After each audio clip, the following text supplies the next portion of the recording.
I watched the biggest rivalry game in Western Victoria. The Warrnambool Blues were playing at their home ground, the beautiful Reed Oval, against the South Warrnambool Roosters. It took over 20 minutes for the first goal to be scored. I noticed that the Hampden League is a pretty low scoring comp. Despite the scrappy game, there were still some talented players. Riley Holloway was a standout. The defender was back playing for the Blues after representing the Rebels in the Coates League. Start of the second quarter, it rained and nothing happened. It had me wishing they had last possession rule like in South Australia, although on that play it still would have been a throw-in. There wasn't much to see, just a lot of throw-ins. Even the dog was tired of it. Once the sun started shining again, Eamon Radley put some spark into the game and kicked a great snap. He's a former Talent League player for the Rebels. And all of a sudden the game started to get interesting. They can't complain about the conditions too much because Reed Oval would have to be the best playing surface in Western Vic. Definitely muddy in the centre with the cricket pitch, but it's by far the best oval I saw travelling around Warrnambool. Eamon Radley kicked another for the quarter. I'm surprised he hasn't kicked more goals this season. He's got a total of 14 now. In the third quarter, the Roosters were ready to play and they were on fire.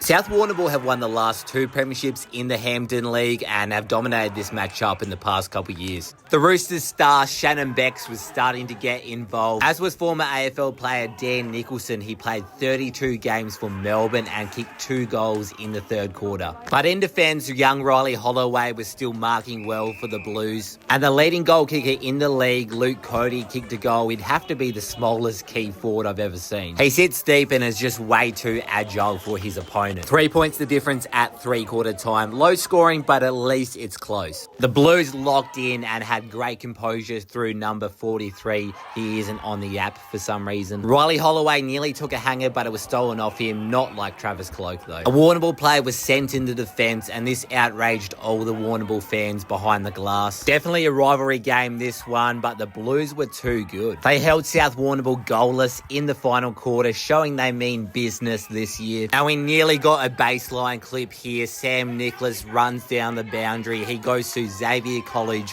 one of the fancy schools in Melbourne, plays for the Rebels, but he missed it. Really wish he kicked it. It was a great run. It was actually his first game back home this year. Luke Cody nearly got sent over the fence, but it didn't matter because the Blues got the win. The Warrnambool Blues won by 14 points, which puts them second and in a great position to have a good finals run.